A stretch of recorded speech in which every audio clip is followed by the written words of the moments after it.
Hello বন্ধুরা, কেমন আছো তোমরা? আমি স্বপ্না ভট্টাচার্য, আমার ইউটিউব চ্যানেলে তোমাদের সকলকে স্বাগত। আজকের আমার বিষয়বস্তু হচ্ছে কর্মফল, ল অফ কর্ম। তো কর্মফল আমাদের প্রত্যেকেই ভুগতে হয়। তো কি এই কর্মফল? তো সেটা আমি আজকে তোমাদের বেশ কয়েকটি গল্প বলে শুনিয়ে বোঝাবার একটু চেষ্টা করব। তো এই যে আমাদের পৃথিবীতে, আমাদের যে পৃথিবীটা তো পুরো গোল। তুমি যা কিছু দেবে তাকে, সেটা তোমার কাছে ফেরত আসবে। তাই যা কিছু কর্ম করবে না, সবসময় ভেবে করো। তো এই কর্মফলের কথা একবার ভেবে দেখো তো, যে ছোটবেলা থেকে আমরা কি শুনে আসছি। একটা কথা তো আমরা প্রত্যেকেই শুনি, যেমন কর্ম তেমনি ফল। তো এই কথাটা কোথায় আছে? আমাদের ধর্মগ্রন্থ গীতায় রয়েছে। তো যারা বেশ খানিকটা বড় হয়েছো, তা আমি মনে করি গীতা একবার পড়তে পারো তোমরা। গীতার প্রত্যেকটা শ্লোকের যেগুলো ব্যাখ্যা দেওয়া থাকে যে বইগুলোতে, সেই বইগুলো সংগ্রহ করে তোমরা পড়া শুরু করো, যারা একটু বুঝতে শিখেছো। আর যারা অভিজ্ঞ, অনেকেই এটা পড়েছো, অনেকেই জানো। তো সেইখানে তুমি তোমার জীবনের প্রবলেমের প্রত্যেকটা সলভ, তুমি সেই জায়গা থেকে সমাধান তুমি খুঁজে পাবে যদি চেষ্টা করো। প্রচুর পড়তে হবে না, একটা করে শ্লোকের ব্যাখ্যা এক দিন করে পড়ো। বিভিন্ন মানে বড় বড় বিদ্বজ্জনেরা বিভিন্ন গীতার ব্যাখ্যা করে বই ছাপানো আছে, তো তোমরা চাইলেই সেটা পড়তে পারো। তো এই বলি যে এই ইউনিভার্স আমাদের, তুমি যদি মানে যেমন করবে, মানে যেমন ধরো তুমি যদি আনন্দ পেতে চাও, তাহলে আনন্দ বিতরণ করো। তুমি যদি দুঃখ দিয়ে থাকো, তাহলে দুঃখটাই তোমার কাছে ফিরে আসবে। তো এগুলোর জন্য আমাদেরকে সবসময় সতর্ক হতে হবে।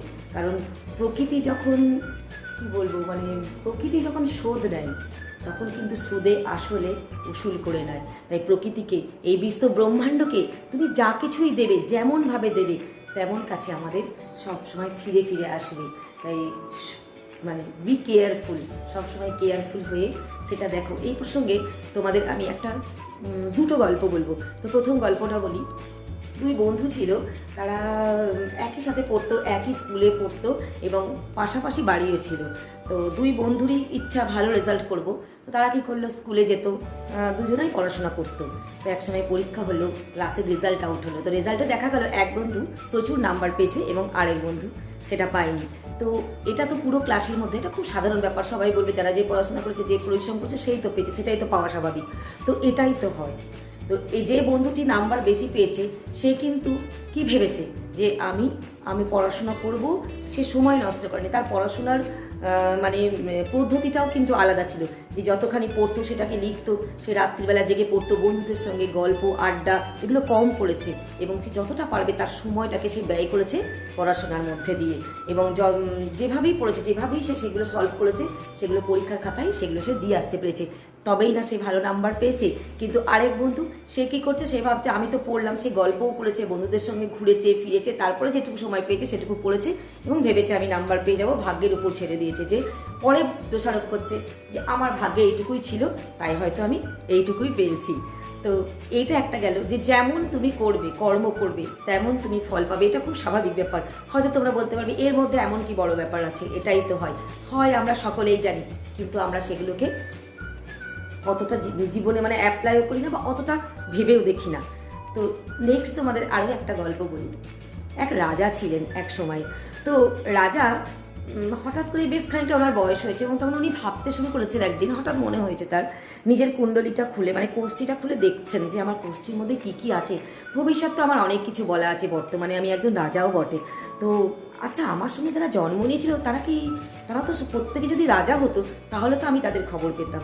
তো এই প্রশ্নটা তার মনের মধ্যে কুড়ে কুড়ে খাচ্ছিল যে তারা কি হলো।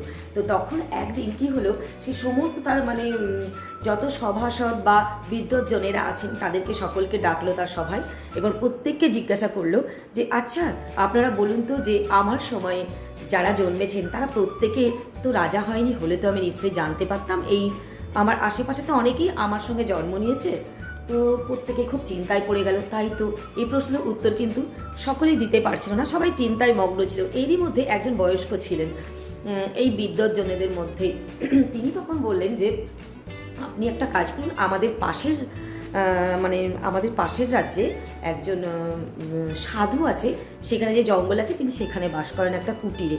আপনি তার কাছে গিয়ে আপনার প্রশ্ন জানতে পারেন। সে তখন সঙ্গে সঙ্গে মানে এত মনটা তার চাইছিল যে সঙ্গে সঙ্গে সেখানে গিয়েছিল, এবং সেখানে গিয়ে সেই সাধুর কাছে গিয়ে সে তার প্রশ্নটা জিজ্ঞাসা করে যে আচ্ছা সাধু বাবা, তাহলে আমি কেন রাজা, বা আমার সঙ্গে যারা জন্মেছিলেন তারা রাজা নয় কেন? তো যখন রাজামশাই যাচ্ছিলেন সেখানে দেখেন কি সেই সাধু না কিরকম পাতা টাতা সব খাচ্ছিলেন, পাতা বনের পাতা টাতা সব চিবাচ্ছিলেন বা খাচ্ছিলেন। তো উনি দেখে একটু অবাকই হয়েছিলেন। তারপর যাই হোক উনি প্রশ্নটা করলেন, তখন উনি মানে বেশ রেগে মেগেই বললেন যে আমার কাছে এসব প্রশ্নের উত্তর নেই, তুমি পাশের জঙ্গলে যাও, সেখানে গিয়ে এক সাধু বাবা আছে, তিনি তোমার ওই প্রশ্নের উত্তর দেবেন। তো উনি ভাবলেন আবার পাশের জঙ্গলে যাওয়া, ঠিক আছে, আমার যখন মনেই হচ্ছে তাহলে আমি পাশের জঙ্গলে যাই। তো সেই সময় কি করলেন, উনি পাশের জঙ্গলে চলে গেলেন। সেখানে গিয়ে দেখলেন আরেক সাধু বাবা তিনি মাটি খাচ্ছেন। তো তখন ওনাকে গিয়ে জিজ্ঞাসা করলেন যে আচ্ছা সাধু বাবা, আমার মনে এই প্রশ্ন জেগেছে, তো আপনি এর উত্তর দিতে পারবেন? তখন সাধু বাবা প্রশ্নগুলো শুনলেন, একই প্রশ্ন শুনছেন, তখন বলছেন কি যে আমি তোমার প্রশ্ন উত্তর দিতে পারবো না, তুমি পাশের গ্রামে দেখো একজন ছেলে শয্যাশায়ী আছে, হয়তো আর কিছুক্ষণ পরে মারা যাবে, তার জীবন একদম শেষ সীমায় পৌঁছেছে, তুমি তার কাছে গিয়ে জিজ্ঞাসা করো, সে তোমার প্রশ্নের উত্তর দেবে।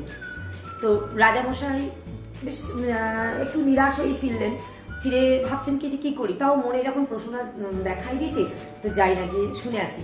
তখন ও দৌড়ে ছুটে সেই পাশের গ্রামে গেল, গিয়ে দেখে সত্যি মানে শয্যাশায়ী হয়ে রয়েছেন একজন একটু ছেলে। তো মানে তার কাছে যেতেই রাজামশাইকে কোনো প্রশ্ন করতে হয়নি, সে সঙ্গে সঙ্গে বলেছে আপনার প্রশ্ন আমি জানি, আপনি তো জানতে চাইছেন যে আপনার সঙ্গে যারা জন্মেছে তাদের কি হলো।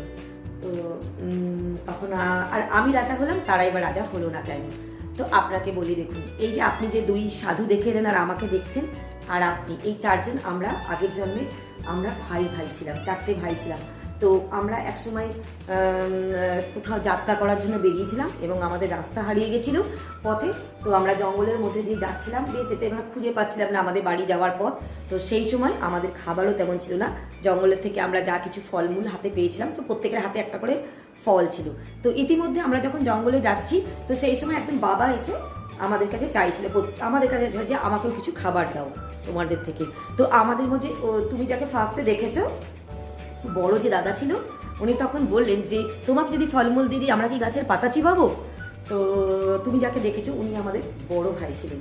তো আমাদের দ্বিতীয় ভাই যাকে তুমি দেখলে যে মাটি খাচ্ছে, তিনি বলেছিলেন তোমাকে যদি ফলমূল দিই আমরা কি এই বনের মাটি খেয়ে থাকবো? তো আমি তৃতীয় জন ছিলাম, তো আমি তাকে দিইনি কিছু। তো চতুর্থজন তুমি ছিলে, তুমি তোমার ফলটা সেই সাধু বাবার বা সেই বাবার হাতে তুমি দিয়ে দিয়েছিলে। তো আজকে দেখো তুমি সেই জায়গায় আছো, আর আমাদের পরিণতিতে তুমি দেখতেই পাচ্ছ। তো এইখান থেকে আমরা মনে করতে পারি যে এই যে গল্পটা, এর মধ্যে একটা শিক্ষণীয় বিষয় আছে। তোমরা নিশ্চয়ই বুঝতে পারছো প্রত্যেকে যে কর্মফল কখনো আমাদের ছাড়ে না। তো রাজামশাই সেখান থেকে বেরিয়ে এসে সোজা তার রাজ্যে চলে যান। তো তাই আমি বলবো যে যেমন বীজ পুঁতবে তেমনই ফল হবে। যদি কাঁটা গাছের বীজ তুমি পোতো, তাহলে তুমি সেখানে মিষ্টি ফলের আশা তো করতে পারো না। Always remember, as you sow you will reap. এটা তুমি মনে রাখবে, মানে ইউ রিপ ফাটি মানে স এই আর কি আমাদের একটা ইংরেজিতে কথা আছে, আমরা অনেকেই সেটা জানি, যেমন কর্ম তেমনি আমাদের ফল পেতে হয়। তাই নিজেকে সতর্ক করো, আমি তোমাদের বলবো যে সতর্ক হও। কর্মফল কখনো মানে কাউকে ছাড়ে না। এই পৃথিবীটা গোল যেমন, তেমনি এই পৃথিবীতে যা কিছু তুমি ছুঁড়ে ছুঁড়ে দেবে সব কিছু তোমার কাছে ঠিক মানে কালের নিয়মে ফেরত আসবে। হয়তো বা এমন হতে পারে সেটা সঙ্গে সঙ্গে নাও হতে পারে, পরবর্তীকালেও হতে পারে, পরবর্তীকালেও পাওয়া যায়। তো যা কিছু তুমি সঙ্গে সঙ্গে করবে ফল তুমি সঙ্গে সঙ্গে নাও পেতে পারো, কিন্তু ফল তোমাকে একদিন পেতেই হবে। তো একইভাবে পেতে হবে এমন নাও হতে পারে। হয়তো তুমি কারোর উপকার করছো, সে যে তোমার উপকার করবে এমন তো নাও হতে পারে। হয়তো অন্য কেউ এসে তোমার উপকার করে দিল, এমনও কিন্তু হয়। তো এটা থেকে আমরা কখনোই বাঁচতে পারবো না। তো কর্ম করার সময় অতি অবশ্যই চিন্তা ভাবনা, যেমন তোমার হবে তুমি সেই চিন্তা ভাবনায় ফেরত পাবে। তুমি অন্যের প্রতি যেমন দেবে তোমার কাছে সেগুলোই ফিরে আসবে।